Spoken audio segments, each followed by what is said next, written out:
For almost all of human history, you were never alone. And it was not by choice.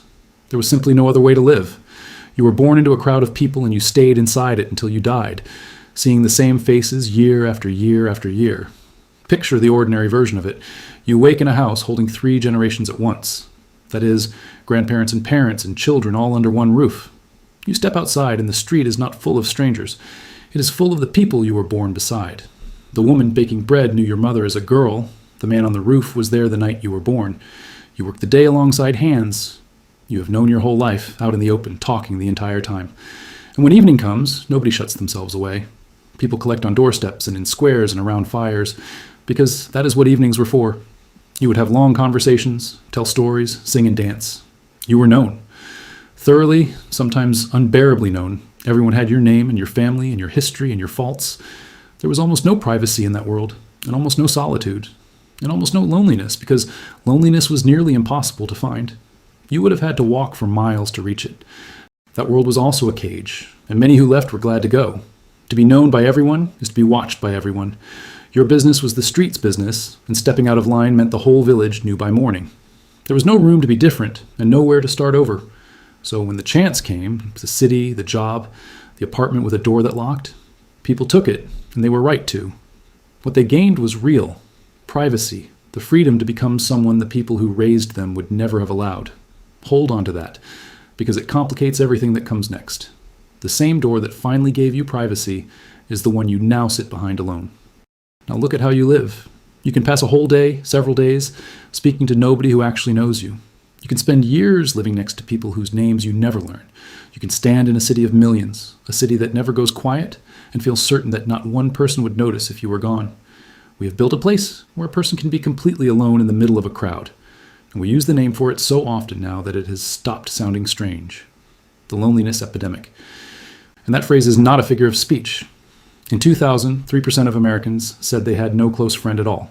By 2021, it was 12%, quadrupled in a single generation.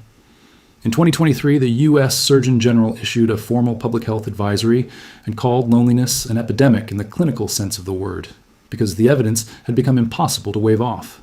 Being this cut off from other people raises your risk of an early death by roughly the same amount as smoking 15 cigarettes a day. A feeling we treat as soft and private turns out to shorten lives, and the government has started keeping count. When you feel lonely, you shouldn't feel bad about yourself. That loneliness is not a flaw in you. You are not unlucky or bad at people or failing at something everyone else has worked out. The isolation you feel was constructed, laid into the way we live by particular forces across a particular stretch of time, each one quietly removing another reason for people to be in the same room. Once it was built, a whole industry arrived to sell you relief from it. This is the history of how it was done. We have long treated loneliness as a private sadness, as a kind of personal weather you wait out. Émile Durkheim, a French sociologist writing in Bordeaux in 1897, was the first to show it was something much heavier than that. He studied suicide, the most private act imaginable, the one thing you would assume had nothing to do with the society around a person. His data said otherwise, and his data was specific. Durkheim went looking at who actually took their own lives, and the pattern was not where anyone expected. The married did it less than the unmarried, and parents less than the childless. Catholics, wrapped by their faith and ritual in a tight community, did it far less than Protestants, who were left more alone with their own conscience. Durkheim was careful to add that this said nothing about which doctrine was true, only about how much company each one kept a person in. When you strip away the belief and look at the structure, the rule was the same every time. The more tightly a person was woven into other people, the more likely they were to stay alive. Then he found the detail that turned the whole thing on its head. Suicide did not climb in a society's worst moments. It fell. When war broke out, when a country was thrown into political crisis, the rate dropped. After Austria and Italy went to war in 1866, it fell by roughly a seventh in both countries. The hardship went up and the deaths went down because catastrophe pulled people together and gave them something shared to stand inside. Durkheim said the thing underneath it plainly. When a man has become detached from society, he encounters less resistance to suicide in himself. Less resistance? The ties between people were never decoration. They were the counterweight that held a person in place when staying got hard. He had a word for what sets in once those ties dissolve. Anomie. The drift that takes hold when the shared rules fade, the village scatters, and a person is left with no web around them. Not ordinary unhappiness, but something beneath it, the sense of belonging to nothing at all. He proved this over a century ago. Then the 20th century went out and built the exact conditions he had warned about. For most of the 20th century, you could not watch it happen. It moved too slowly and nobody was keeping count. Then, in the year 2000, a political scientist at Harvard named Robert Putnam published The Count. His book was called Bowling Alone, after the strangest fact in all his figures. Americans were still bowling, more of them than ever before. They had simply stopped bowling in leagues. They were doing it on their own. That one detail carried the whole story, and Putnam backed it with mountains of others.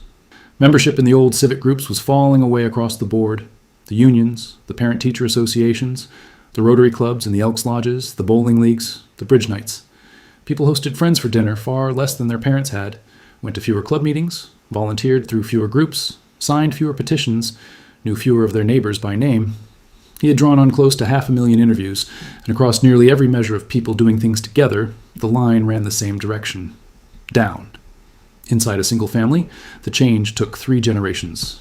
The grandparents had belonged to things. A church committee, a union local, a lodge, a card game that met every Friday for 30 years. The parents kept some of it, let some of it go, found themselves busier and more tired and increasingly entertained at home by themselves. The children inherited almost none of it, not through any decision. Each step felt reasonable. The Friday card game ended when one friend moved and nobody organized the next one. The dinners got rarer because everyone was exhausted. The lodge felt old-fashioned, so why renew? Across 3 generations, a dense web of belonging thinned into a few contacts and a screen, and no one in the family could have told you the day it happened, because it never happened on any single day. Putnam named the thing that was disappearing social capital. The worth that lives not inside any one person, but in the space between them. Trust, familiarity, the quiet value of being known and knowing others in return, a favor you can ask when in need, a door you can knock on. It was draining out of everyday life, and almost no one felt it go, and nobody experienced it as a loss while it was underway. Every small withdrawal was sensible on its own. We're tired, we're busy, we can do it next month maybe. No one set out to dismantle a community. It came apart regardless, one reasonable choice after another, until people finally looked up and wondered why they felt so alone. Putnam measured the empty space. What filled it is the next part. We have never been easier to reach. So why have we never felt more alone? Sherry Turkle has worked on that question at MIT for close to 40 years, and in 2011 she gave the answer a name: Alone Together. Between 2003 and 2020, the average American spent about 20 fewer hours every month with friends, and roughly 24 more hours alone. A full evening of company a week, gone inside 2 decades, and mostly without anyone choosing it outright. Her account is exact.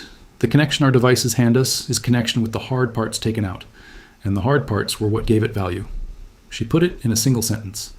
We expect more from technology and less from each other.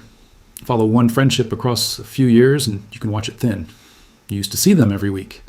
Then life got busy, so the visits became phone calls, which felt almost as good and cost an hour instead of an evening.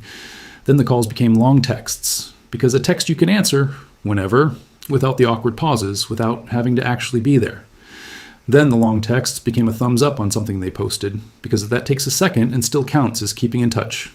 Then it became a happy birthday once a year, prompted by a notification because the app remembered them when you had forgotten.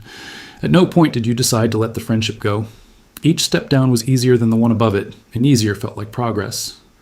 But the things you trimmed away to make it easier, the hour, the presence, the inconvenience of their full reality sitting in front of you, those were not getting in the way of the friendship. They were the friendship. What was left at the bottom of the ladder was a contact in a phone who used to be a person in your life. There is a lonelier turn in it still. We have built lives where we are reachable everywhere and reached by no one, present on every screen and available on none, surrounded by everyone we have ever met, and alone. And where there is a wound this wide, a market forms. The disconnection that aches in you is, to a whole industry, an opening. Dating apps are built to keep you searching rather than to help you find, because a match that lasts is a customer who leaves. Feeds sell you the feeling of friendship with people who will never learn your name. The newest version hands you an AI built to talk like it cares, sold in plain words as a cure for being alone. None of it closes the gap the way another person in the room would. It is designed to settle into the gap and charge rent. Durkheim showed loneliness could kill. Putnam watched the gathering places empty. Turkle found the replacement hollow. The next thinker asks who that arrangement might suit. Because your loneliness benefits someone. Who benefits when you are alone? So far, this has looked like an accident. Bonds fraying on their own, a thin substitute sliding into the gap because it asked less of us. There is a colder reading, and it comes from one of the sharpest political minds of the last century. Hannah Arendt fled Germany, watched two total systems seize power, and spent her life working out how it had been possible. In 1951, she published The Origins of Totalitarianism. Buried inside it is one of the most disturbing things ever written about being alone. Isolation, she argued, is where tyranny starts. People who are connected can act together, organize, refuse, hold power to its promises, because real strength comes from numbers standing close. Cut the bonds, and you cut the power to push back. Alone, in the plainest sense, a person is also a powerless one. Arendt put it almost as arithmetic. Isolated men are powerless by definition. Arendt was not theorizing. She was describing something the regimes of her century did on purpose. When the Nazis took power, they ran a process they called Gleichschaltung, the coordination of everything.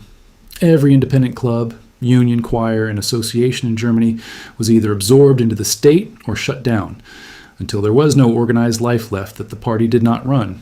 Stalin did the same by terror. He liquidated the independent trade unions and the village councils, and his regime rewarded people for denouncing their own neighbors, their colleagues, even their families, poisoning the small bonds of trust until no one dared confide in anyone. None of it was cruelty for its own sake. A people broken into separate, frightened individuals cannot organize and cannot resist. The isolation was the instrument. Arendt called it the most fertile ground there is for terror, because a person who trusts no one and belongs to nothing has nothing left to stand on but the movement itself. You do not have to imagine anyone engineering your loneliness on purpose to feel the weight of that. Whether it was built deliberately or simply allowed to happen, the end state is the same. A scattered people is easier to manage and slower to resist. The isolation does more than hurt you. To anyone who would prefer you quiet and manageable, it is useful. From here, the descent stops, because only one honest question is left. Can any of it be undone? If the isolation was built, can it be torn back down? Everything until now has pointed downward.